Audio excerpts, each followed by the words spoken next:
प्यारे बच्चों, अस्सलाम वालेकुम वरहमतुल्लाहि वबरकातुह। कैसे हैं आप लोग? कैसी चल रही है तैयारी? कैसी चल रही है पढ़ाई? व्यूज़ आपके बता रहे हैं कि आप लोग खूब मेहनत किए चले जा रहे हैं, बट मैं चाह रहा हूं कि आप और एनर्जी झोंक दो और खूब मेहनत से पढ़ो। और जो डीपीपी अपलोड की गई है उन डीपीपी में से भी क्वेश्चंस करना शुरू करिए। जिस सीक्वेंस में हम लोग पढ़ रहे हैं टॉपिक्स, उसी सीक्वेंस में ढूंढ ढूंढ के उसमें से क्वेश्चंस करिए। लास्ट में जब चैप्टर कंप्लीट हो जाएगा तो आपके डाउट पैनल पे, जो डाउट पैनल क्रिएट किया गया है इनलाइटन वाला, उस पर आप अपने डाउट्स रखिएगा। सर हमें इस क्वेश्चन में, इस क्वेश्चन में, इस क्वेश्चन में डाउट्स हैं। तो एक लेक्चर लास्ट में जब रिवीजन वाला होगा, फुल लेंथ है ना, वन शॉट जिसको आप लोग बोलते हो, वन शॉट में इंशाल्लाह हम लोग कोशिश करेंगे कि पूरा चैप्टर फिर से रिकैप लेकर के आए, है ना, और उसमें फिर आपके क्वेश्चंस को हम लोग एंटरटेन करेंगे। क्लियर है? बट अपनी पूरी मेहनत पहले झोंकना है, कोशिश करना है कि minimum number of doubts he create हो पाए, है ना, तब आएगा मजा कि हाँ आप जान लगा करके मेहनत कर रहे हो। क्लियर? खैर, तो चलिए, पिछले लेक्चर में हम लोगों ने पढ़ा था कुछ टॉपिक्स, उसमें से लास्ट में हमने देखा था एवरेज एटॉमिक मास और परसेंटेज कंपोजिशन। तो इस लेक्चर की शुरुआत हम लोग उसके क्वेश्चन से कर रहे हैं, है ना। यहाँ पे हमने दो क्वेश्चन लिया है नीट का, एक नीट 2007 में और एक नीट 1990 में पूछा गया। आपके पास पहला क्वेश्चन है, रैंडमली एक एलिमेंट उठा लिया गया x, उसके 3 आइसोटोप्स दिए गए, उसका परसेंटेज अबंडेंस दिया गया, एटॉमिक मास दिया गया तीनों का, और आपसे पूछा गया बताइए इसका एवरेज एटॉमिक मास क्या है। तो हम लोगों ने पिछले लेक्चर में क्या पढ़ा था? एवरेज एटॉमिक मास का जो फॉर्मूला था अपना, that was average atomic mass was equal to percentage of one, पहला आइसोटोप, और बोलो उसी का क्या, मोलर मास, मतलब एटॉमिक मास ऑफ पहला, उसके बाद दूसरे का परसेंटेज अबंडेंस इनटू उसका एटॉमिक मास, ठीक, and so on, divided by, एक साथ सबको 100 से कर देना था डिवाइड, यही था अपना फॉर्मूला। बस उसी को हम लोग अप्लाई करेंगे और सिंपल अपना आंसर बन जाएगा। सो लेट अस सी, पहला मतलब एवरेज एटॉमिक मास निकालने जा रहे हैं हम लोग x का। So this will be nothing but इसका एटॉमिक मास 200 इंटू इसका परसेंटेज अबंडेंस 90, क्लियर, प्लस इसका एटॉमिक मास 199 इंटू इसका परसेंटेज अबंडेंस 8, प्लस उसका एटॉमिक मास 202 इंटू उसका परसेंटेज अबंडेंस 2 और डिवाइडेड बाय 100। क्लियर?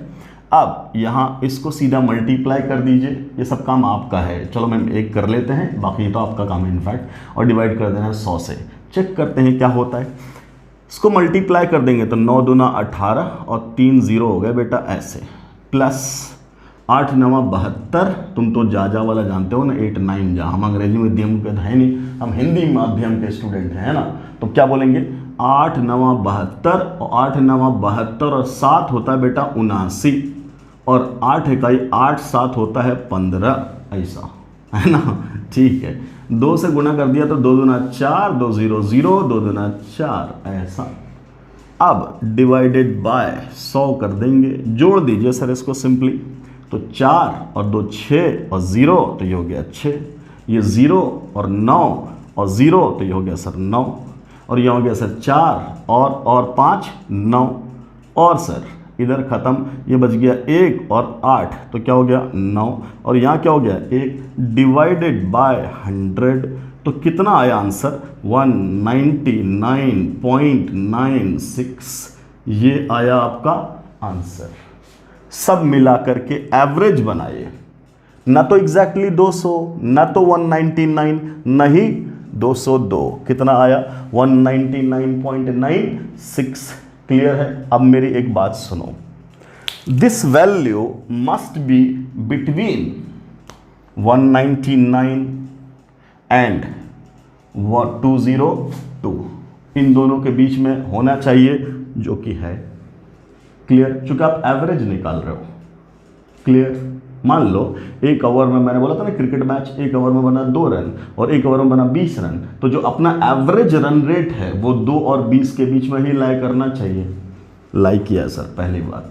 अब दूसरी बात क्या बोली जा रही है कि सर ये जो वैल्यू है वो किसको टच कर रहा है, किसके ज़्यादा करीब है। तो ज़रा आप खुद से देखो किसके ज़्यादा करीब है। तो सर ये ज़्यादा करीब 200 के है। क्यों 200 के है, ये है सवाल। क्यों 200 के ही ज़्यादा करीब है? बिकॉज इसका परसेंटेज नेचर में मैक्सिमम है। क्या है? 90%, इसलिए ये 200 के करीब है। इसको बोलते हैं ज्ञान की बात, जो मैं आपसे बोलता हूँ क्या, कि हर क्वेश्चन से अगर आप बात सीख जा रहे हैं ना, असल इंपॉर्टेंस इसका है। सवाल तो पैदा ही होता है होने के लिए, रहे वो तो तुझसे होगा ही। तुम हो चैंपियंस, तो तुम सवाल तो धुआं ही उड़ा दोगे।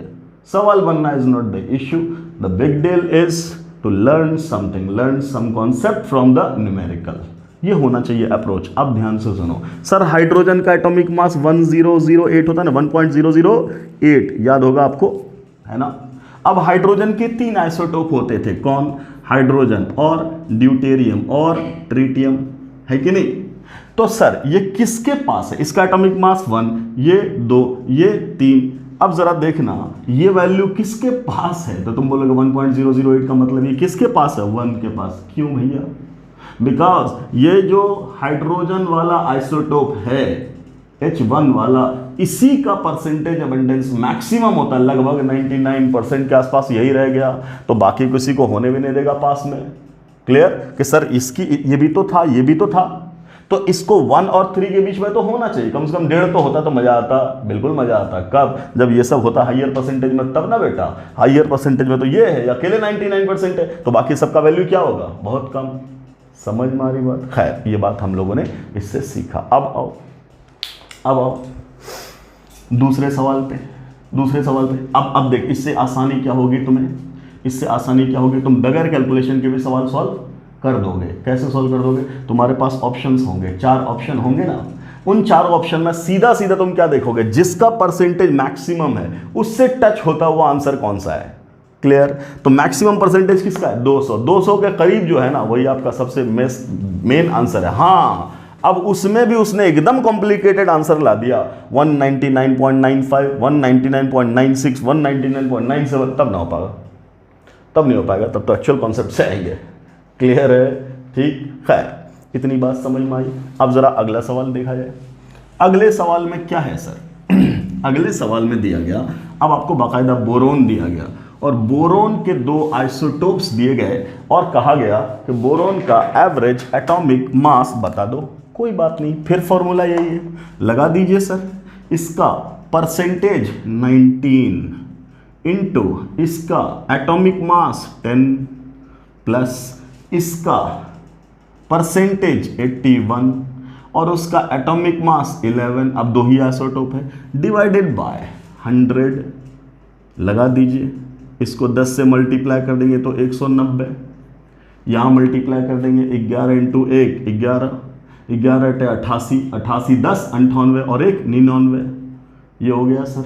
डिवाइडेड बाय सर 100, ये वैल्यू कितनी आई? 1 और 0 1 9 9 18 9 1 10 1 11, ऐसा आया। डिवाइडेड बाय 100, वैल्यू कितनी आई? 11.81, 11.81। पहली बात, एक मिनट 11.81, ये आगे कैसे भाग गया? 11 से ऊपर कैसे चला जाएगा ये? लेट अस सी, ये 11 से ऊपर कैसे चला जाएगा? देखते हैं कैसे हो जाएगा। पॉज कर दिए, पॉज कर। हाँ सर, तो यहाँ हो गया ना गड़बड़। अभी मैं बोलने ही वाला था आपसे क्या, कि हम ऐसे मास्टर हैं जिसकी क्लास में एक मिस्टेक होता है जिसको हम नाम देते हैं प्रिंटिंग मिस्टेक। क्या नाम देते हैं? Printing mistake. कभी बोलेंगे सही, लिख देंगे गलत, कभी लिखेंगे सही, बोल देंगे गलत, कभी हो सकता है दोनों गलत हो जाए, तो उसको क्रॉस चेक करना है। वो तो इत्तेफाक से ये वैल्यू भाग गई ना इसके बाहर, तो हमें आइडिया आ गया, वरना हम गलत ही बोल दिए होते, है ना, तो महापाप हो जाता। ठीक है, तो कमेंट सेक्शन में हमारे पाप को पकड़ते रहना है। बच्चे पकड़ते रहते हैं, आंसर बोलते रहते हैं। खैर, तो यहाँ क्या पाप हो गया वो देखो, गुणा भाग में पाप हो गया सर। क्या हो गया सर? इससे मल्टीप्लाई किया सर, 11 इकाई 11, है ना, तो हाथ में कितना रहा? 1, है ना, रिमाइंडर जिसको बोलते हैं। 11 × 88, 88 1 89, तो यहाँ क्या होना था सर? 89। ठीक है सर, अब लिख दो 89, ये लिख दिया सर। अब देंगे इसको जोड़, तो 1 और 0 1 और 9 और 9 18, है ना। अब 8 1 9 9 1 10, अब आया सर। ऐसा। अब इसको 100 से डिवाइड कर दिए, तब आया क्या 10.81। क्लियर है, 10.81। अब ये वैल्यू ऑब्वियसली किसके किसके बीच में है, इस 10 और 11 के बीच में लाई कर रही है, जो लाई करना चाहिए। क्यों करना चाहिए? बिकॉज ये एवरेज है, तो एवरेज तो मिनिमम और मैक्सिमम के बीच में ही लाई करेगा, जो कर गया, कोई दिक्कत। अब ध्यान से देखो, ये वाली वैल्यू किसको अप्रोच कर रही है, 10 को कि 11 को? तो तुम क्या बोलोगे, 10 और 11 का एग्जैक्ट एवरेज अगर बोलते तब क्या बोलते, 11 और 10 21, 21/2, तब क्या बोल देते, बोलो कितना आता, बोलो 10.5। एग्जैक्ट, बिल्कुल बीचों बीच आता ना। क्या ये बिल्कुल बीचों बीच है? नहीं सर, वो तो भाग गया, किसकी तरफ भाग गया, 11 की तरफ भाग गया। तो गारंटी है कि 11 वाले का परसेंटेज ज्यादा होगा। देख बेटा 81% है। क्लियर? तो ये क्यों उधर चला गया, बिकॉज उसका परसेंटेज ले जा रहा है, उसका परसेंटेज ले जा रहा है, किसको, उसको। समझ में आ रही बात? अब ध्यान से सुन, ध्यान से सुन। हमने बोला ये तराजू है अपना देसी तराजू, ऐसा, यहाँ एक तराजू है और एक तराजू ऐसा बना दिए। क्लियर? समझ में आ रही बात? यहाँ रख दिया एक हाथी, क्या रख दिया, एक हाथी अंग्रेजी वाला हिंदी में, और यहाँ रख दिया 1000, क्या कुछ ऐसा मान लो, क्या आदमी है ना। तो तुम क्या बोलोगे, 1000 आदमी जिसका वजन क्या हो, 100 किलो का हो, खली टाइप का है ना। तो सर बोलेंगे हाथी और खली में कौन भारी, बोलेंगे हाथी भारी है। क्लियर? लेकिन 1000 खली अगर आ जाए, अंडरटेकर आ जाए, तब तुम क्या बोलोगे, सर ये हाथी से ज़्यादा भारी हो गया। क्या भारी हो गया रे, भारी तो हाथी होता, आदमी का वाला कैसे बड़बड़ले झुक गया। बोलेंगे सर यहाँ 1000 है और यहाँ क्या 1 है। तो क्या बोल रहे हैं कि सर इन दोनों में इसकी तरफ क्यों चला गया, बिकॉज उसका परसेंटेज देखना 81 है, तो उसकी तरफ तो जाएगा ही जाएगा। क्लियर? बोलोगे सर ये ज़्यादा वाला था इसलिए चला गया। तो हाइड्रोजन वाले में हाइड्रोजन की तरफ क्यों चला गया, हाइड्रोजन तो सबसे छोटा था, तो 1.008 का है, या 1.58 का ही नहीं आ गया, या 1 या 2 पॉइंट समथिंग का ही नहीं आ गया, बिकॉज हाइड्रोजन वहाँ मैक्सिमम परसेंटेज में था। क्लियर? क्लियर? तो जो मैक्सिमम परसेंटेज में होगा उसकी तरफ मूव कर जाएगा। क्लियर? क्या पूरी फीलिंग आ रही है, क्या पूरी अंडरस्टैंडिंग आ रही है? कहीं पे आपको क्रैश कोर्स लग रहा है क्या? बिल्कुल नहीं, लगना भी नहीं चाहिए। जिस दिन लग जाए लिखना सर मजाक कर दिया आप, क्रैश कोर्स लगने लगा है।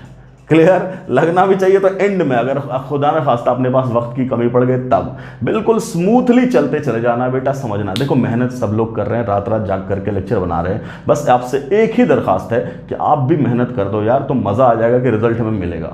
हम मेहनत करेंगे, तुम मेहनत करोगे, खुदा न खास्ता अगर रिजल्ट नहीं मिला तो दिल शिकनी हो जाएगी, तुम्हें भी बुरा लगेगा, हमें भी बुरा लगेगा। और अगर मेहनत करने के बाद रिजल्ट मिल गया, सोच कितना मज़ा आएगा। अरे यार 4 महीने में हम फोड़ दिए, 4 महीने में। सोच रहे हो तुम लोग 2-2 साल मेहनत करते हैं, 3-3 साल, अगर हम 4 महीने में कुछ अचीव कर लिए, कितना मजा आएगा। और इंशाल्लाह जरूर अचीव करेंगे, क्यों, हम पढ़ ही रहे हैं उसी तरीके से।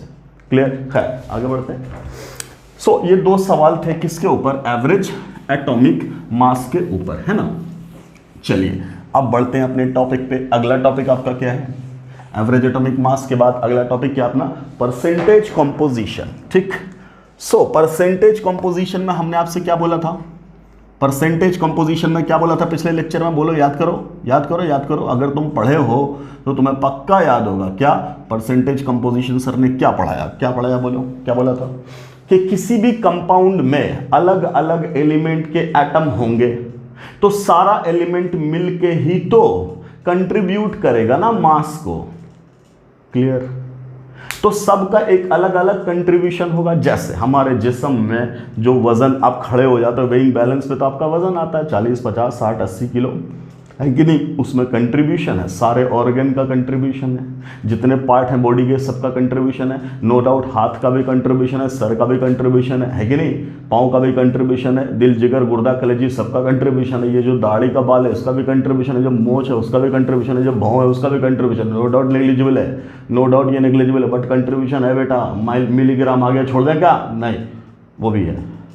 समझ मारी बात। इसलिए तुमको बोला जाता है अपना वजन अगर निकालना है जूता चप्पल छोड़ कर आओ, काहे, वरना जूता का वजन ले लेगा कौन, तराजू। तराजू इतना कलमंद थोड़े है, बोलेगा सर जूता वाला वजन काट दिए, ऐसा होता है क्या, नहीं ना। तो जूता हटा करके जाते हैं वजन नापने के लिए। इसका मतलब हर एक का अपना कंट्रीब्यूशन है, सब मिला करके एक टोटल वेट बनता है। ठीक।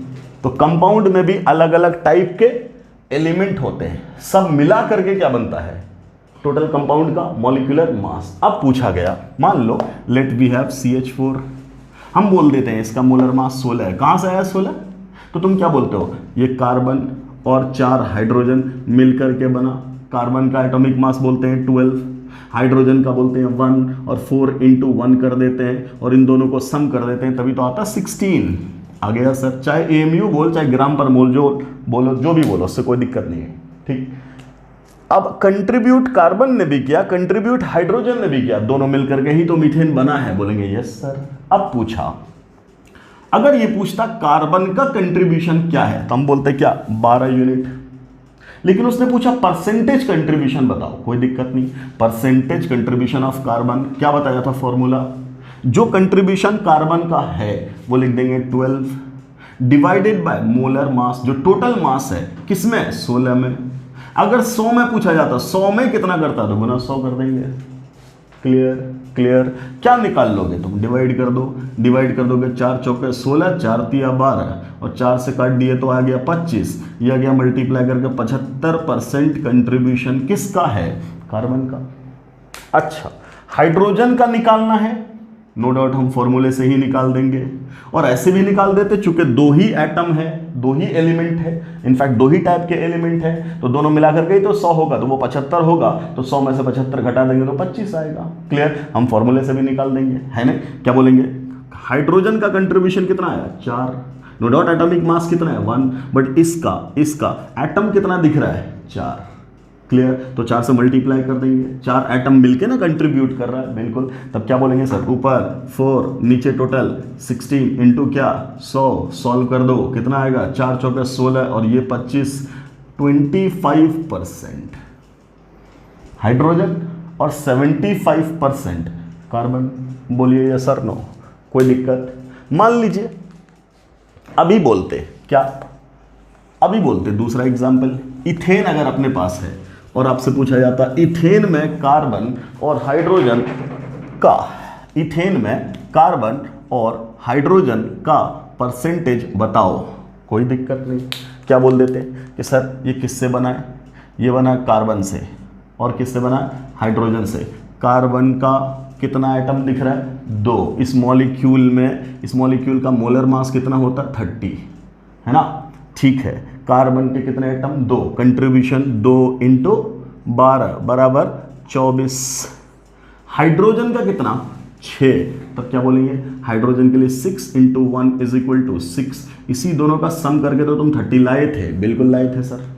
क्लियर। अब क्या बोला, percentage of carbon, percentage mass contribution of carbon, तब क्या बोलेंगे 24 अपॉन क्या 30 इंटू क्या 100, 0 से 0 गया, इससे काट दिए 8 आया, कितना आया 80%। अब यही पूछ दे what is the hydrogen mass percentage of hydrogen contribution, तब क्या बोलेंगे, सीधा निकालना क्या 100 - 80 बराबर क्या 20 आ गया आंसर।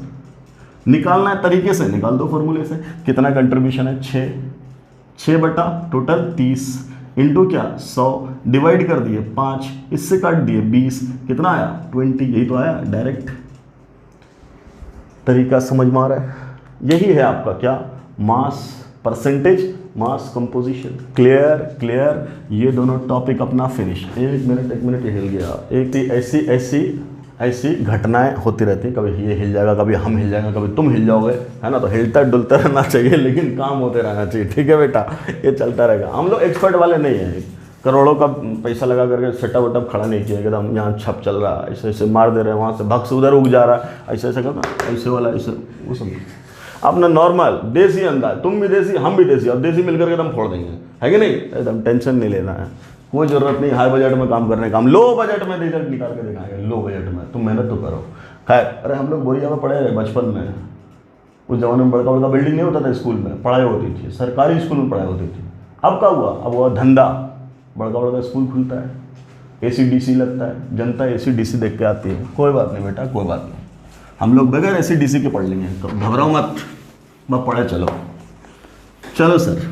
तो अगला जो अपना टॉपिक है वो टॉपिक क्या है बोलिए, इंपेरिकल फॉर्मूला। अब देखो अभी आप लोगों ने क्या पढ़ा, परसेंटेज कंपोजिशन। परसेंटेज कंपोजिशन को ही उलट देंगे ना तो बन जाएगा इंपेरिकल फॉर्मूला। ठीक है, उसके कैलकुलेशन पे हम बाद में आएंगे, थोड़ी बातें समझ लें पहले। फॉर्मूला की जब बात आ गई है तो फॉर्मूला अलग अलग टाइप का होता है, पहले अपना मुद्दा हम क्लियर कर लेंगे, फिर तो कैलकुलेशन तो हो जाएगा। देखो एक फॉर्मूला कहलाता है इंपेरिकल, है ना, किसी भी सब्सटेंस के लिए। दूसरा कहलाता है मॉलिक्यूलर और तीसरा कहलाता है स्ट्रक्चरल। ये तीन टाइप के होते हैं क्या, formula. What do you mean by formula? Formula means representation of any compound, अलग अलग टाइप का इंफॉर्मेशन किसके बारे में, उस कंपाउंड के बारे में, इसी को हम लोग बोलते हैं क्या, फॉर्मूला। क्लियर? जब सबसे कम इंफॉर्मेशन दिया जाए किसी भी कंपाउंड के बारे में तब उस फॉर्मूला को नाम दिया जाता है इंपेरिकल फॉर्मूला। जब उससे ज्यादा इंफॉर्मेटिव कुछ हो तब उसको बोलते हैं मॉलिक्यूलर फॉर्मूला। सबसे ज्यादा इंफॉर्मेटिव कुछ है that is your structural formula, वो सब कुछ बता देता है। अब क्या क्या बताता है उसको समझते हैं। इंपेरिकल फॉर्मूला सिर्फ क्या बताएगा, इंपेरिकल फॉर्मूला सिर्फ क्या बताएगा, ये बताएगा कि साहब जो सिंपलेस्ट रेशियो है किसका, अलग अलग एलिमेंट्स का, किसमें, किसी एक कंपाउंड में, वो सिंपलेस्ट रेशियो क्या है। क्लियर? जैसे मान लो हमने लिया बेंजीन, बेंजीन का मॉलिक्यूलर फॉर्मूला तो ये होता, ओके, क्या ये सिंपलेस्ट रेशियो 6:6 बोलेंगे ना। क्लियर? ओके, इसको सिंपलेस्ट करने के लिए क्या करेंगे, 6 से डिवाइड कर दें, तो 6 से डिवाइड कर देंगे तो बन जाएगा C1H1। ये क्या है, ये है एम्पेरिकल फॉर्मूला किसका, बेंजीन का। ओके, अपने पास है C2H2, ये है इथाइन, हम लोग जानते हैं इथाइन, मॉलिक्यूलर फॉर्मूला है वो इथाइन का। ओके, इसको अगर 2 से डिवाइड कर दें थ्रू आउट तो बन जाएगा C1H1। अब देखो ये है मॉलिक्यूलर, वो है एम्पेरिकल, ये है मॉलिक्यूलर, वो है एम्पेरिकल। अब आराम से क्या बोला जा रहा है कि नो डाउट C1H1 से एक इंफॉर्मेशन मिला। क्या इंफॉर्मेशन मिला कि उस कंपाउंड में कार्बन और हाइड्रोजन का जो रेशियो है that is 1:1।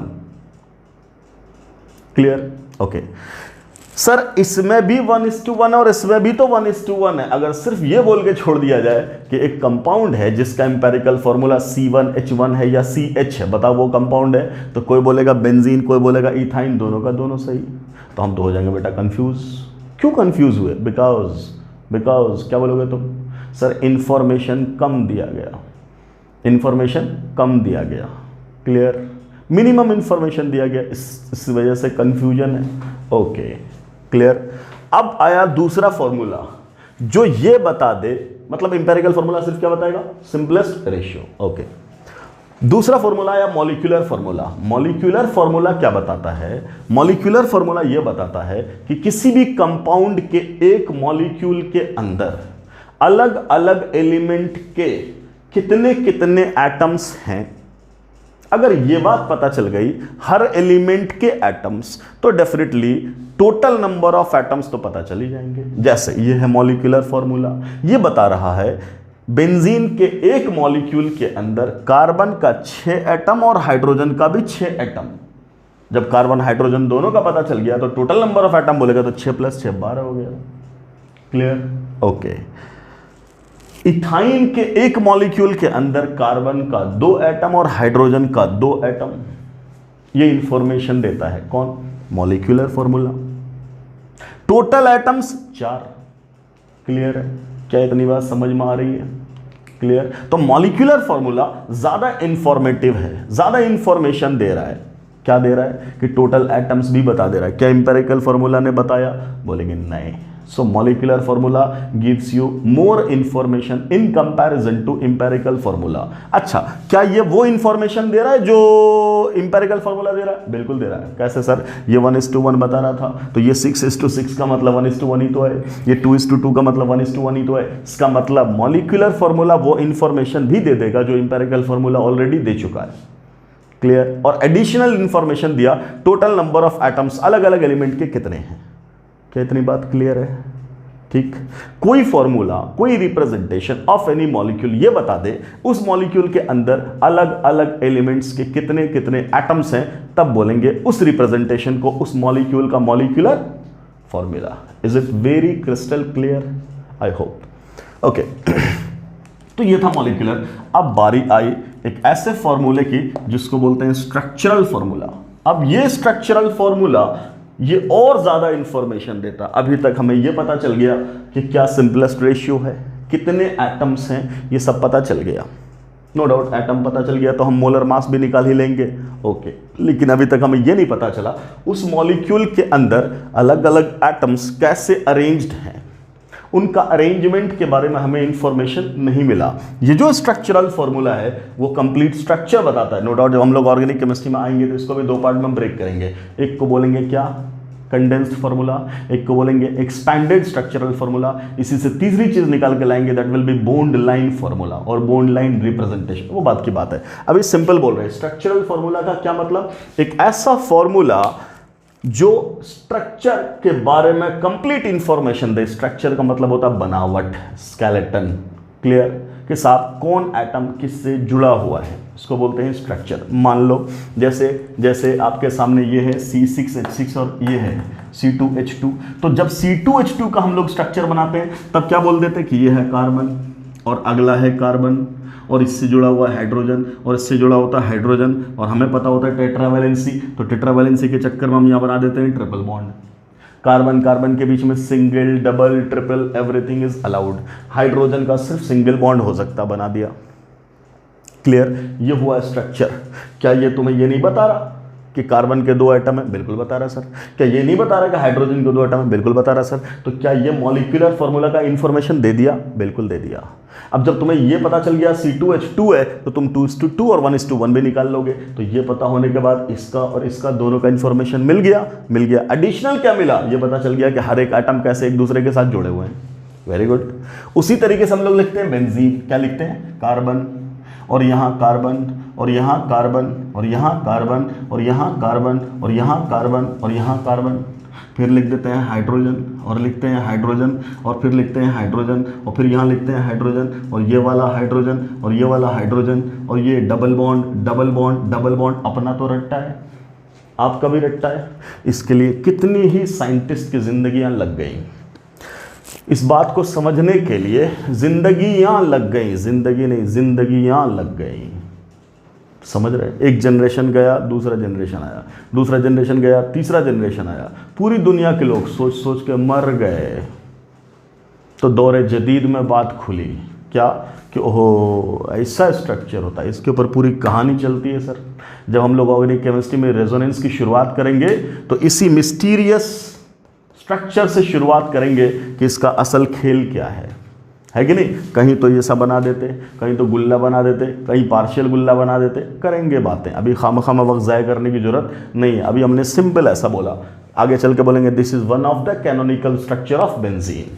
So that will be discussed in very detail after long time, है ना। 1-2 महीने के बाद बातें होंगी। खैर, तो हमने बोला ये एक फॉर्मूला है ना। कैसे पता चला? तो पहले तो प्रेडिक्शन था, बाद में जब एडवांसमेंट हो गया टेक्नोलॉजी में तो स्पेक्ट्रोस्कोपी आ गया। स्पेक्ट्रोस्कोपिक टेक्निक से फॉर्मूला पता चल गया। मास स्पेक्ट्रोस्कोपी, है ना, वो मास के बारे में इंफॉर्मेशन दे देता। IR spectroscopy, Raman spectroscopy, UV spectroscopy, there are lot of techniques. खैर, तो ये एक स्ट्रक्चर है किसका? बेंजीन का। इसमें ये पता चला कार्बन एक दूसरे से कैसे जुड़े हुए हैं, हाइड्रोजन कार्बन के साथ कैसे जुड़ा हुआ है। क्लियर, समझ में आ रही बात? तो पूरा स्ट्रक्चर का नॉलेज मिल गया इस रिप्रेजेंटेशन से। तो हमने इसको बोला it gives maximum information about C6H6। क्या इतनी कहानी समझ में आई? क्लियर। अपने इस मुद्दे का इन सब बातों से कोई लेना देना नहीं है, ठीक है। नो डाउट ये बात आई तो हम लोगों ने बात छेड़ दिया कि हम एम्पेरिकल, मॉलिक्यूलर, स्ट्रक्चरल सब समझ लें, ठीक। अपने मुद्दे की बात क्या है? आपको दिया जाएगा डेटा और डेटा से निकाला जाएगा एम्पेरिकल फॉर्मूला। ठीक है सर, निकाल देंगे। अब आओ, अब लिखो empirical formula calculation. Empirical formula calculation देखो देखो, अभी हमने आपको एग्जाम्पल दिया था क्या, मीथेन। बात को समझ लो फिर हम लोग क्वेश्चंस कर लेंगे। अभी एग्जाम्पल दिया था आपको क्या, मीथेन। पहले यहां से बात करो, अभी आपने निकाला, खोलो अपनी कॉपी, पीछे पेज पलटो, अभी की हो, यहां परसेंटेज ऑफ कार्बन क्या निकाले थे, परसेंटेज कंपोजिशन कितना निकाले थे, तो बोला था सर 80%, है ना। और परसेंटेज ऑफ हाइड्रोजन क्या निकाले थे, तो सर ये निकला था 20%। बोल आया था कि नहीं आया था, अभी तो किए जस्ट, अरे मीथेन इथेन किए थे कि नहीं किए थे, किए थे। तो जब ये दे दिया गया तो यहां से हम लोगों ने ये निकाल लिया था, बोला जाए, क्लियर। अब उल्टा क्या बोलेगा, आपको क्या बोलेगा, एक कंपाउंड है जिसमें कार्बन और हाइड्रोजन पाया जाता है, वेरी गुड। कार्बन का परसेंटेज है उस कंपाउंड में 80% और हाइड्रोजन का मास परसेंटेज है 20%। बताओ उस कंपाउंड का सिंपलेस्ट फॉर्मूला या इंपेरिकल फॉर्मूला क्या है, क्लियर, समझ मारी बात, ओके। अब इसके लिए सिंपल बात समझो, क्या है, 2-3 कॉलम बनाना पड़ता है। क्या लिखोगे, सबसे पहले कॉलम में क्या लिखेंगे, एलिमेंट, क्या लिखेंगे, एलिमेंट, ओके। दूसरे कॉलम में क्या लिखेंगे, उसी का जो परसेंटेज कंपोजिशन दे रखा है वो, उसी परसेंटेज कंपोजिशन को मास मान लेते हैं, क्या मान लेते हैं, मास। और फिर क्या कैलकुलेट करते हैं, मोल। और फिर क्या कैलकुलेट करते हैं, सिंपलेस्ट रेशियो। बस इतना काम, समझते जाओ, आराम आराम से देख के समझते जाओ, ठीक। फिर उसके बाद इसको नोट भी कर लेना। देखो कौन कौन सा एलिमेंट है भाई, तो 2 एलिमेंट दिए, कौन कौन से, कार्बन और कौन, हाइड्रोजन, ठीक है। 2 कॉलम अपना तैयार है। क्या बोलेंगे, एक एलिमेंट कार्बन है, दूसरा एलिमेंट हाइड्रोजन है। कार्बन का परसेंटेज दिया 80, हाइड्रोजन का दिया 20, ठीक है। जो परसेंटेज दे उसी को मास मान लो, ठीक है। इसका मान लिया 80 ग्राम, इसका मान लिया 20 ग्राम, ठीक। जो मास मान लिए हो उससे मोल निकाल दो। मोल कैसे निकलता, मास बाय मोलर मास। तो सर 80 बटा मोलर मास कितना है, 12, तो 80/12 इजिकल टू कितना हो जाएगा, इसको काट दिया तो 20 हो गया और 4 तिया 12 हो गया। ये कितना हो गया सर, 20/3। हमने इतना ही रखा, अभी हम कुछ नहीं कर रहे, हम रख रहे हैं 20/3। क्या रख देंगे, बिल्कुल रख देंगे, रख दिया, ओके। इसका मोल निकाल, तो given mass 20, atomic mass 1, value कितनी आई 20, रख दिया ना, ओके। निकल गया मोल। क्या यहां तक बात समझ में आई, ओके। अब मोल निकालने के बाद हमने बोला इसका निकाल लो रेशियो। क्या निकाल लो, सिंपलेस्ट रेशियो। मुझे बता, अगर मैं तुमसे बोलूं 2 है, 4 है और 6 है, सिंपलेस्ट रेशियो निकालो, तुम क्या करते हो, 3 नंबर में तुम क्या करते हो, जो सबसे छोटा है, स्मॉलेस्ट नंबर सर, उससे सबको डिवाइड कर देते हैं। तो ये बन जाएगा 1, ये बन जाएगा 2, ये बन जाएगा 3, ये सर नो। मुझे बताइए इसमें और इसमें स्मॉलेस्ट कौन है, तो बोलेंगे सर ये तो 20 है और ये 20/3 है, मतलब 6.66। तो ये वाला छोटा है, इसी से तो डिवाइड करेंगे, किसको, इसको भी और इसको भी। इन तीनों में छोटा ये था, तो इसी से तो डिवाइड किए, 2 को भी और 4 को भी और 6 को भी। अच्छा, जब इससे इसी को डिवाइड कर देंगे तो 1 ही तो आएगा। अरे 2 से 2 को डिवाइड किया तो 1 आया कि नहीं आया, ओके। अब इससे इसको जब डिवाइड करेंगे तो ऊपर कौन, 20, और जिससे डिवाइड कर रहे हैं वो नीचे कौन, 20/3, ये सर ना, ओके। ये 3 कहाँ गया, ऊपर, और 20 क्या हो गया, खत्म, बराबर क्या, 3। बोलो 6.66 लिखते तो फिर पता चला उल्टा काम करो, कैलकुलेशन कुछ नहीं करना है। समझ में आया, क्लियर। क्या रेशियो है, सिंपलेस्ट रेशियो। सिंपलेस्ट रेशियो क्या है बोलिए, कार्बन और हाइड्रोजन का सिंपलेस्ट रेशियो कितना आया, तब बोलेंगे सर 1:3। इसको चिपका दे यहाँ, इसको चिपका दो। अरे भाई साहब ऐसा कैसे, ऐसा कैसे, नहीं नहीं नहीं नहीं, ठीक है ठीक है ठीक है ठीक है ठीक है, गलत हो गया, सवाल ही गलत हो गया सर, सवाल ही गलत हो गया। क्या सवाल गलत हो गया, ये परसेंटेज मीथेन का नहीं था, ये परसेंटेज किसका था, सॉरी परसेंटेज मीथेन वाले में क्या था, चेक करो 25 और 75।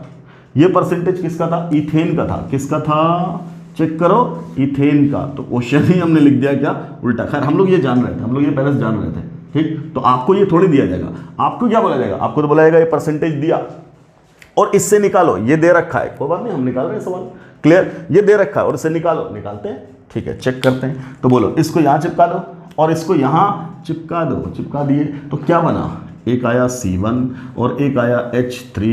क्लियर? ओके, सो इंपेरिकल फॉर्मूला क्या आया सर, CH3। ये आ गया इंपेरिकल फॉर्मूला, यस और नो।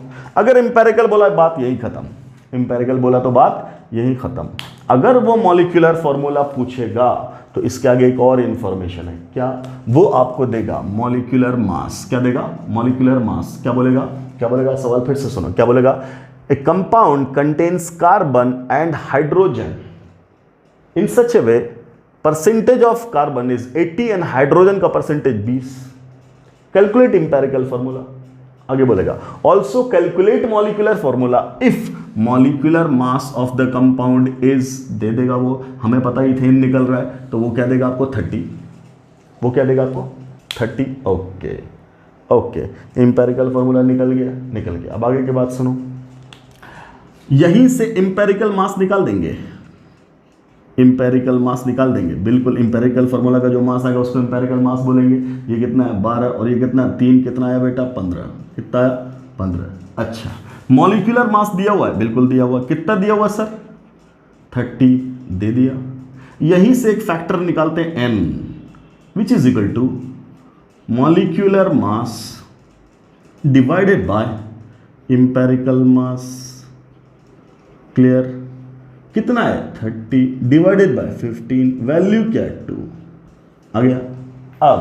अब क्या करना होता, अब क्या करना होता, बस अगला काम क्या है, अगला काम क्या है, आपका molecular formula will be equal to n into empirical formula.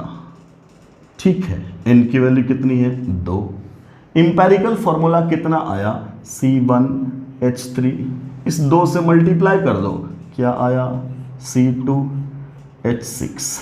आ गया, आ गया, ये तो आया C2H6। और हम लोग क्या किए थे, C2H6 का ही तो मोलर परसेंटेज निकाले थे, C2H6 का ही तो परसेंटेज निकाले थे, है कि नहीं। अरे उल्टा काम करके देख, इसका मोलर मास कितना है 30, 24 से 30, इसका कैसे निकलेगा, तो 12 दूना 24, 12 दूना 24, तो 24 डिवाइडेड बाय क्या 30 इंटू 100, तो यहाँ से 6 चौके 24, 6 पंचे 30, और यहाँ से क्या कर दिए थे 20, तो क्या आया था 80, यही तो आया। और हाइड्रोजन कितना 100 माइनस 80। क्लियर? तो अभी हम लोग क्या किए थे, मॉलिक्यूलर फॉर्मूला से परसेंटेज कंपोजिशन निकाले, अब उल्टा क्या कर दिए, परसेंटेज कंपोजिशन से इंपेरिकल फॉर्मूला निकाल दिए। यहां तक पूछा है तो आंसर यही हो जाएगा। अगर वो मॉलिक्यूलर फॉर्मूला पूछेगा तो डेफिनेटली वो आपको मॉलिक्यूलर मास देगा। जैसे ही मॉलिक्यूलर मास दिया, n फैक्टर निकालो, n फैक्टर निकाल करके मल्टीप्लाई कर दो, you will get the answer of molecular formula. क्या यही काम हम लोग मीथेन के लिए कर सकते हैं? बोलो बेटा, मीथेन के लिए ये डेटा क्या आया था, अब आया था क्या मीथेन, मीथेन के लिए ये डेटा क्या आया था, बोलो। एक बार आया था क्या 75 और एक बार क्या आया था 25, है ना, अभी किया था हम लोगों ने। चलो एक बार फिर से क्रॉस चेक कर लो, मीथेन के लिए आया था ना, क्या आया था मीथेन के लिए, बोलो। Percentage of carbon, percentage of carbon और परसेंटेज ऑफ हाइड्रोजन कितना आया था 75, और ये कितना आया था 25। अरे निकाला था ना, कितना 12 डिवाइडेड बाय कितना, बोलो 16 इंटू क्या 100, तो 4 तिया 12, 4 चौका 16, और ये क्या 25, 75 आ गया। क्लियर? ये निकला था। अब तुम्हें क्या दे दे, अब तुम्हें क्या दे दे, ये हम लोगों ने क्या निकाला, मॉलिक्यूलर फार्मूला से ये निकाल दिया। अब तुम्हें क्या दे दे, ये दे दे, और बोले इंपेरिकल फार्मूला निकालो। मुझे बताओ क्या इंपेरिकल फार्मूला यही आएगा? बिल्कुल आना चाहिए sir. Let us check again, हम लोग सेम चीज़ देखते हैं फिर से। मान लो तुम्हें सवाल दिया, क्या एक कंपाउंड है, उस कंपाउंड में 2 एलिमेंट है कार्बन और हाइड्रोजन, और कार्बन का परसेंटेज है 75 और हाइड्रोजन का परसेंटेज है 25। वो ऐसा भी बोल सकता है, एक कंपाउंड है जो कार्बन और हाइड्रोजन का बना हुआ है, जिसमें सिर्फ कार्बन का परसेंटेज दे दिया 75, हाइड्रोजन दिया ही नहीं, तो जाहिर सी बात है दोनों मिलकर के ही तो 100 है, तो एक 75 तो दूसरा 25। आपसे बोला इंपेरिकल फॉर्मूला निकालो। क्लियर? ठीक है। अगर मॉलिक्यूलर मास उसका 16 है तो मॉलिक्यूलर फॉर्मूला भी निकालो, कोई बात नहीं, ऐसे तो सवाल देगा। ओके, क्या करेंगे, एलिमेंट, एलिमेंट में अब क्या बोलोगे तुम, एलिमेंट में क्या बोलोगे, क्या बोलोगे, एलिमेंट में लिखेंगे सर अभी, परसेंटेज, अगला मास, अगला मोल, अगला सिंपलेस्ट रेशियो, ये ना करना है। ओके ठीक है, कौन कौन सा है, तो अपने पास कौन कौन सा है, तो बोलेंगे अपने पास है कार्बन, और कौन है, हाइड्रोजन। ठीक है, लिख दो सर, कौन है, कार्बन है, लिख दो, हाइड्रोजन है, लिख दो, कार्बन 75, हाइड्रोजन 25, मास 75 ग्राम मान लेंगे, 25 ग्राम मान लेंगे, मोल 75 कर लो यहीं पे। कार्बन का 75 डिवाइडेड बाय एटॉमिक मास कितना, 12, 3 से डिवाइड किया 4, यहाँ 25, 25/4, रहने दे कट जाएगा। हाइड्रोजन, हाइड्रोजन के लिए कितना है, 25 divided by atomic mass 1, value 25, ये सर नो, ये तो आया क्लियर। तो मोल कितना आया, बोलो मोल कितना आया, 25/4, यहाँ कितना आया 25। अब बोला सिंपलेस्ट रेशियो, तो क्या करना है, इन दोनों में से छोटा कौन सा है, बोलेंगे सर छोटा ऊपर वाला है, उसी को डिवाइड कर देंगे तो 1 मिलेगा, इससे इसको डिवाइड करेंगे तो बोलेंगे 25 डिवाइडेड बाय 25/4, तब क्या मिला, 4 मिल गया। तो इससे क्या पता चला, कार्बन इज टू हाइड्रोजन का मोल रेशियो 1:4। इसको यहाँ लगा दो, इसको यहाँ लगा दो, इंपेरिकल फॉर्मूला क्या आ गया, CH4 आ गया आंसर। ठीक है, इंपेरिकल मास क्या आ गया, जोड़ दीजिए, 12×4 16। अच्छा, मॉलिक्यूलर मास क्या दे रखा है, 16। एन फैक्टर कितना आ गया, बोलो, molecular mass by empirical mass, it becomes 1। तो 1 से ही तो मल्टीप्लाई कर देंगे, molecular formula was n into empirical formula, so it was 1 into empirical formula क्या है, C1H4, so it becomes CH4। यही मॉलिक्यूलर फॉर्मूला, यही इंपेरिकल फॉर्मूला, व्हाई, बिकॉज 1:4 से सिंपल रेशियो, और तुम क्या लोगे, this is already present in simplest ratio. Clear, तो इंपेरिकल फॉर्मूला और मॉलिक्यूलर फॉर्मूला दोनों इस कंपाउंड के लिए सेम आया। एनी डाउट, क्लियर है। तो इस पे अब आप आराम से क्वेश्चंस कर सकते हो। डीपीपी जो आपको प्रोवाइड की गई है उसमें इंपेरिकल फॉर्मूला पे अच्छे खासे क्वेश्चंस हैं। क्लियर, तो आप लोग आराम से उसको सॉल्व कीजिएगा, जो डाउट आएगा डाउट पैनल पे पूछिएगा। क्लियर है, और लास्ट में तो हम कंप्लीट लेंगे ही। ठीक, मेरे पास टाइम नहीं है, वरना मैं अभी उठा करके सारे ही डाउट्स अभी मैं करवा देता क्वेश्चंस। मज़ा तब आएगा जब उसको आप खुद से अटेम्प्ट मारो, अटेम्प्ट करके सवाल पूछो, है कि नहीं, और फिर जब डाउट वाला एक इंटरेक्टिव क्लास होगा तो उसमें फिर आपके क्वेश्चंस आएंगे तो मैं सबको सॉल्व करूँगा। Clear, okay. चलिए, तो एम्पेरिकल फॉर्मूला अपना हो गया कंप्लीट, तरीका समझ में आया। अब बात करेंगे हम लोग लॉज ऑफ केमिकल कॉम्बिनेशंस की, है ना, लॉज ऑफ केमिकल कॉम्बिनेशंस की। कौन कौन सा लॉ, तो बोलेंगे लॉ ऑफ कंजर्वेशन ऑफ मास जो लेवॉइजर साहब ने दिया, law of constant proportion, definite proportion जो जोसेफ प्राउस्ट ने दिया, है ना, लॉ ऑफ मल्टीपल प्रोपोर्शन जो डाल्टन साहब ने दिया, लॉ ऑफ रेसिप्रोकल प्रोपोर्शन जो रिचटर साहब ने दिया।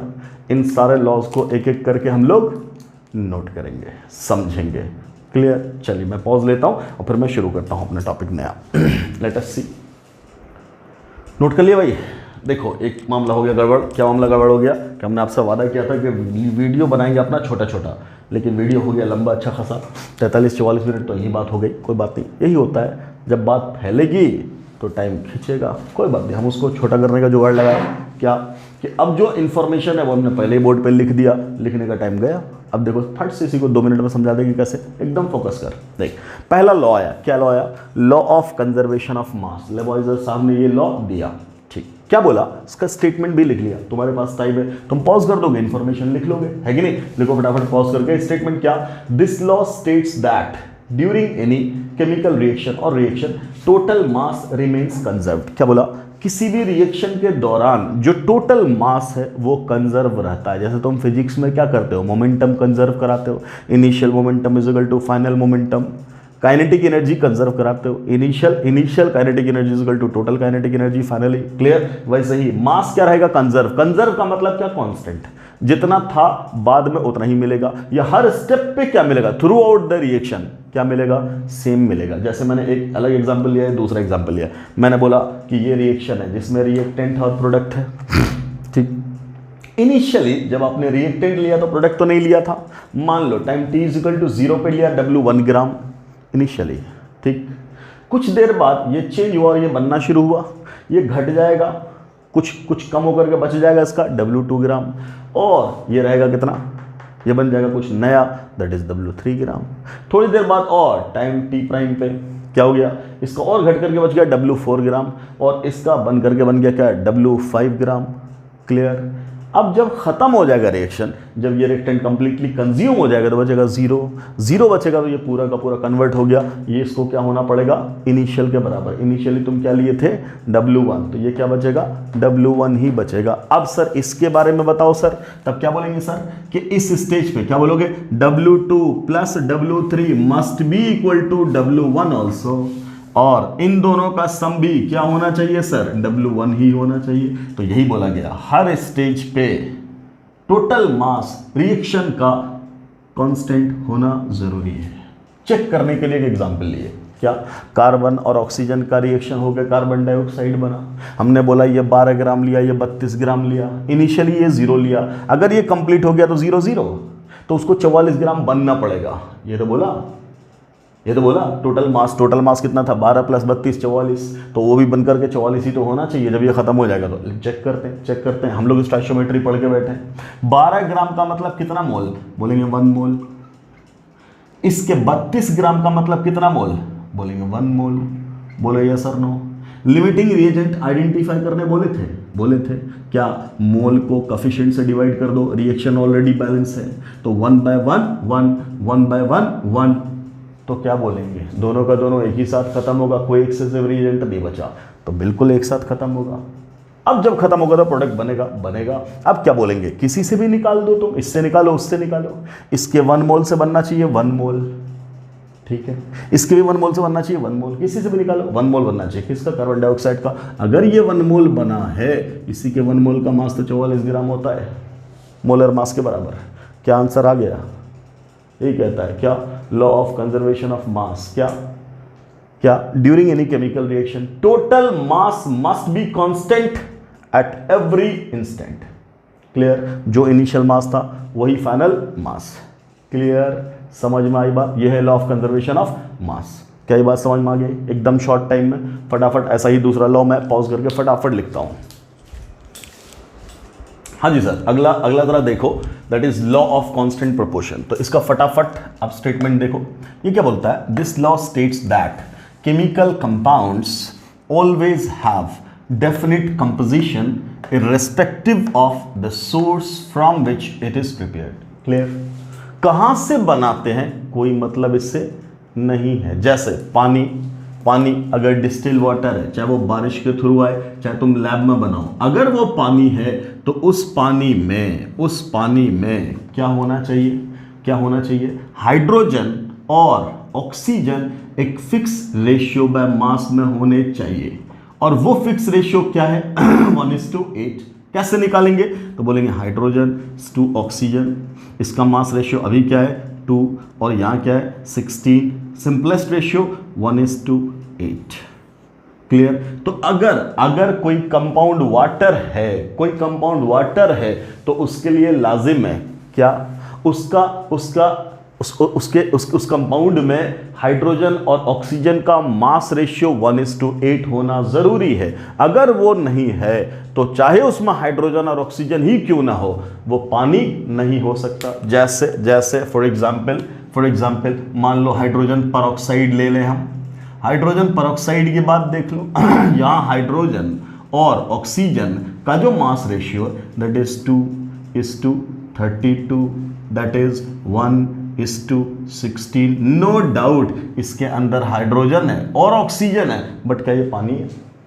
बिल्कुल नहीं। क्यों पानी नहीं है, क्यों वाटर नहीं है? बिकॉज इसमें हाइड्रोजन और ऑक्सीजन 1:16 रेशियो में है। अगर इसमें 1:8 में होता तब उसको हम पानी बोलते हैं। क्लियर, नो डाउट दोनों में क्या चीज कॉमन है, हाइड्रोजन और ऑक्सीजन ही एटम है, बट ये बन गया पानी और वो बन गया क्या, हाइड्रोजन परऑक्साइड। क्लियर, क्लियर, ये है कुदरत का निज़ाम। क्या एलिमेंट दोनों में सेम है बट कंपाउंड क्या हो गया, डिफरेंट। क्या चीज़ डिफरेंट हो गई, उनका उनका क्या बोलोगे तो प्रोपोर्शन। हाइड्रोजन और ऑक्सीजन का प्रोपोर्शन बदल गया, कंपाउंड बदल गया, प्रॉपर्टी बदल गई। क्लियर है। हाइड्रोजन परऑक्साइड एंटीसेप्टिक के तौर पे तुम इस्तेमाल करते हो और पानी पीने के लिए इस्तेमाल करते हो। क्या तुम हाइड्रोजन परऑक्साइड को पीना शुरू कर दोगे? बोलेंगे नहीं सर, बिल्कुल नहीं पिएंगे। क्लियर है, समझ में आई बात। This was law of constant proportion. क्या क्या कि कोई भी कंपाउंड अगर हमें मिल रहा है, what ever be it's source, उसमें एलिमेंट्स का मास रेशियो हमेशा फिक्स होना जरूरी है। क्लियर, इसको बोलते हैं कांस्टेंट प्रोपोर्शन। समझ में आ रही बात। हर एक compound law of definite proportion को फॉलो करता है। क्लियर, कोई दिक्कत। अब आते हैं हम लोग अपने तीसरे लॉ पे। अगला जो अपना लॉ है that is law of multiple proportion, जो डाल्टन साहब महान साइंटिस्ट उन्होंने दिया। क्या कहता है ये लॉ, इसका स्टेटमेंट देखिएगा।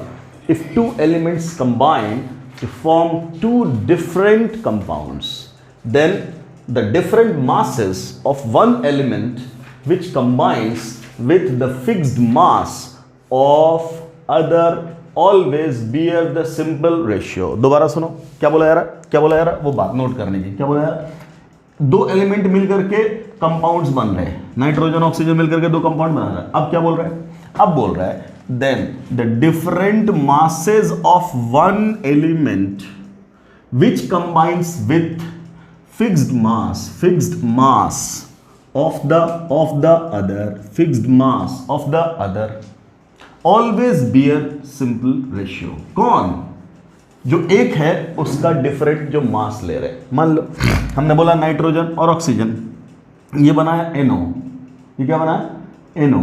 क्लियर, तो नाइट्रोजन का मास कितना होगा 14 और ऑक्सीजन का मास कितना है 16।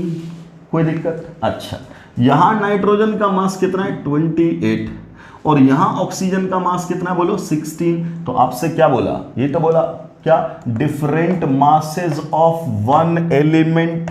कौन है वो वन एलिमेंट, किसका मास डिफरेंट आ रहा है? तो क्या बोलेंगे, नाइट्रोजन का मास डिफरेंट आ रहा है ना, दो एलिमेंट दो कंपाउंड में, ठीक। Which combines with the fixed mass of other, किसका फिक्स है, ऑक्सीजन का फिक्स है।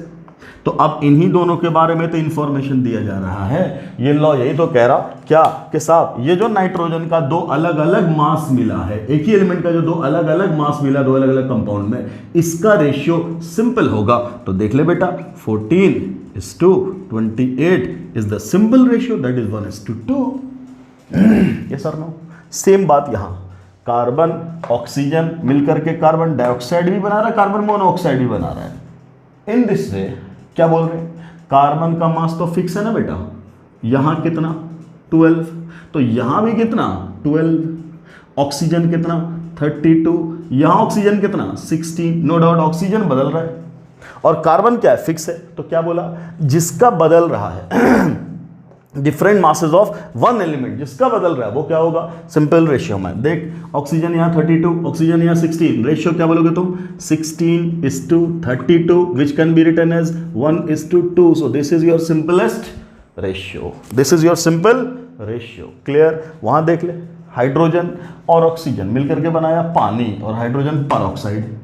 यहां पे हाइड्रोजन का मास कितना 2, यहां हाइड्रोजन का मास कितना 2, ऑक्सीजन का मास कितना 16, यहां कितना 32। तो क्या बोलोगे तुम 16:32 का मतलब 1:2। अगेन सिंपल रेशियो, यही बोला क्या, लॉ ऑफ मल्टीपल प्रोपोर्शन।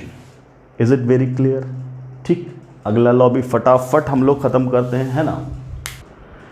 हाँ जी सर। सो अगला अपना जो लॉ है that law is law of reciprocal proportion, है ना। ये लॉ क्या कहता है, पहले सुकून से, थोड़ा सा कंफ्यूजिंग है, थोड़ा सुकून से इसका स्टेटमेंट पहले नोट करना है, समझना है, फिर मैं समझाता हूं बहुत आराम से। मैंने सारा डेटा लिख रखा है इसलिए, ठीक। देखो, इफ 3 एलिमेंट्स, लॉ कहता है if 3 elements A, B and C form 3 different compounds AB, BC and AC, ये तीनों मिलकर के 3 अलग अलग कंपाउंड बनाते हैं AB, BC, AC। Then the ratio of A and B which combines with fixed mass of C, ये note करने वाली बात है, fixed mass of C के साथ जो A और B कंबाइन करता है, clear, either same or simple multiple of the ratio in which A and B combine with each other। ध्यान से सुनना, क्या बोला गया? C के फिक्स मास के साथ जो B कंबाइन कर रहा है, C के फिक्स मास के साथ जो A कंबाइन कर रहा है, क्लियर। तो अगर इसका मास फिक्स कर दिया तो इसका कुछ मास कंबाइन कर रहा होगा, दैट इज W1 ग्राम, इसका कुछ मास कंबाइन कर रहा होगा, दैट इज W2 ग्राम। अब बोला गया ये वाला मास जो C के साथ कंबाइन कर रहा, उसका रेशियो क्या लिखा, W1 बाय W2, है कि नहीं, ऐसा बोला। अब क्या बोला कि ये सेम होगा या सिंपलेस्ट रेशियो में होगा, किसके, उस मास के जो बोलो A और B आपस में कंबाइन करके जो कंपाउंड बना रहा है। मतलब A और B जो आपस में कंपाउंड बनाएगा उसमें और A और B का जो रेशियो होगा वो या तो W1 बाय W2 के बराबर होगा या इसके कुछ सिंपल रेशियो के अकॉर्डिंग होगा, मल्टीपल में होगा, क्लियर। शायद आपको समझ में आए, थोड़ा सा कंफ्यूजिंग है, फोकस करना है, मैं आपको एग्जांपल से समझाने की पूरी कोशिश करता हूं। क्या बोला गया कि C के फिक्स मास से A और B कंबाइन कर रहा है।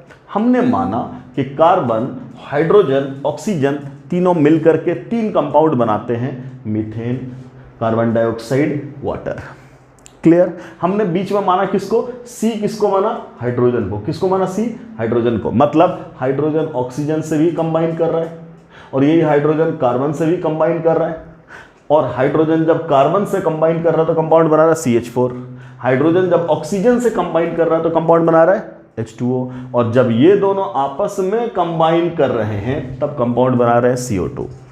स्टेटमेंट क्या बोलता है, स्टेटमेंट क्या बोलता है, हाइड्रोजन के फिक्स्ड मास से जो कार्बन का मास और ऑक्सीजन का मास कंबाइन करता है वो जिस रेशियो में मिलेगा वो बराबर होगा या सिंपल रेशियो में होगा, किसके, जब कार्बन और ऑक्सीजन आपस में कंबाइन करके मास बनाएंगे। देखना आराम से देखना, समझना कि जब हाइड्रोजन से कार्बन कंबाइन किया तो बना CH4, क्लियर। CH4 में कार्बन का मास 12 ग्राम, हाइड्रोजन का मास 4 ग्राम, कोई दिक्कत, ओके।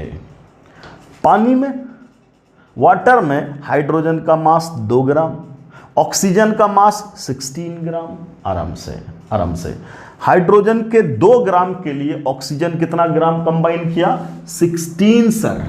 यहां तो सर 2 नहीं है 4 है तो हम 2 में निकालेंगे, तो क्या लिखेंगे, यहीं से बोलो 4, क्या 2 ग्राम ऑफ हाइड्रोजन, कार्बन बराबर कितना हो जाएगा, बोल 4 में कितना 12, तो 2 में कितना सर, 2 में कितना, बोलेंगे 6 ग्राम। समझ मारी बात, कितना 6 ग्राम, क्लियर। तो हाइड्रोजन का जब हमने मास 2 ग्राम फिक्स कर दिया तो उससे कार्बन और ऑक्सीजन दोनों कंबाइन किया, तो इन दोनों का रेशियो कितना है, 6:16। और यू कैन से जो कार्बन और हाइड्रोजन अभी आया है वो कार्बन और ऑक्सीजन का जो रेशियो मिला दैट इज 6/16, मतलब 3:8। क्या इतनी बात समझ में आई, कि हाइड्रोजन के 2 ग्राम के साथ जो कार्बन का मास आया, हाइड्रोजन के 2 ग्राम के साथ जो ऑक्सीजन का मास आया, उन दोनों मास का रेशियो 6/16 है, जिसको हम लोग 3/8 लिख रहे हैं, 3:8। अब क्या बोला, अब यही तो बोला कि जब अब वो दोनों, कौन दोनों, जो हाइड्रोजन से कंबाइन कर रहे थे, कौन कंबाइन कर रहे थे, एक बार कार्बन और एक बार ऑक्सीजन, जब वो दोनों कंबाइन करेंगे तो उनका रेशियो भी 3:8 आना चाहिए। हमने करके रखा हुआ ऑलरेडी। कार्बन का कितना 12 ग्राम, ऑक्सीजन का कितना 32 ग्राम। जब इन दोनों को डिवाइड कर दोगे तो 12/32 लिखेंगे। 12/32 को डिवाइड कर दो, 4 तिया 12, 4 अठे 32, कितना मिला बोलो, 3:8। 3:8 क्या पता चला, यही कहता है क्या, लॉ ऑफ रेसिप्रोकल प्रोपोर्शन। क्या बोलता है कि साहब एक फिक्स्ड एलिमेंट है, उसके साथ 2 अलग अलग एलिमेंट कंबाइन किए, तो उसके फिक्स्ड मास के साथ दोनों अलग अलग एलिमेंट का मास निकाल लेना है। क्लियर? उस निकाले हुए मास का रेशियो निकाल करके अलग रख दो। अब कोशिश करो उन दोनों एलिमेंट को आपस में कंबाइन कराने का। वो किस रेशियो में कंबाइन कर रहे हैं उसको अलग रख दो। अब उन दोनों में कॉम्बिनेशन निकालो तो जनरली तुम क्या पाओगे, या तो ये दोनों रेशियो बराबर होगा या वो आपस में एक सिंपलेस्ट रेशियो में होगा। क्लियर? तो एग्जाम्पल से समझाने की क्या कोशिश की गई कि कार्बन, हाइड्रोजन, ऑक्सीजन तीनों आपस में कंबाइन करके 3 कंपाउंड बनाए। एक ये दोनों आपस में ही कंबाइन कर गया तो CO2, और इसके फिक्स मास के साथ एक बार ये और एक बार ये कंबाइन किया। अगर हाइड्रोजन के साथ कार्बन कंबाइन किया तो ये बना, हाइड्रोजन के साथ ऑक्सीजन कंबाइन किया तो इस एंड पे आए। यहां बोले क्या 12 से 4, या यूँ बोलो 4 ग्राम से 12 ग्राम, तो 2 ग्राम से 6 ग्राम निकाल दिए। यहाँ डायरेक्ट 2 ही में दिया हुआ है, 2 ग्राम से 16 ग्राम निकाल दिए। क्लियर? अब ये 6 और ये 16 का रेशियो निकाल दिए, 3:8 आया अलग अलग।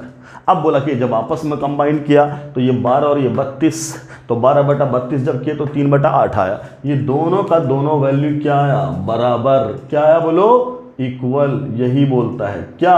Law of reciprocal proportion. Clear? So माफ कीजिएगा, वीडियो आज आपका थोड़ा सा लंबा बन गया है, मतलब मेरे वादे के अकॉर्डिंग। मैंने सोचा तो यही था कि छोटे छोटे वीडियोस बनाऊंगा ताकि आपका मोमेंटम बढ़े, बट ये इंपॉर्टेंट मतलब नेसेसरी था कि साहब इस चीज़ को यहीं वाइंड अप कर दिया जाए। क्यों?